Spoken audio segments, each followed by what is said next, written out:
மல்லிகார்ஜுன கார்கே அவமதிக்கப்பட்டதை கண்டித்து திருச்சி நீதிமன்றம் முன்பு காங்கிரஸ் வழக்கறிஞர்கள் ஆர்ப்பாட்டம்.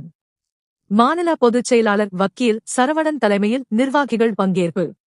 அகில இந்திய காங்கிரஸ் கமிட்டி தலைவர் மல்லிகார்ஜுன கார்கேவை அவமதித்ததை கண்டித்து திருச்சி நீதிமன்றம் முன்பு காங்கிரஸ் வழக்கறிஞர் அணி சார்பில் கண்டன ஆர்ப்பாட்டம் இன்று நடைபெற்றது. தமிழ்நாடு காங்கிரஸ் கமிட்டி மாநில பொதுச் செயலாளர் வழக்கறிஞர் சரவணன் தலைமை தாங்கினார். மாநகர் மாவட்ட வழக்கறிஞரணி தலைவர் வழக்கறிஞர் செந்தில்நாதன் முன்னிலை வகித்தார்.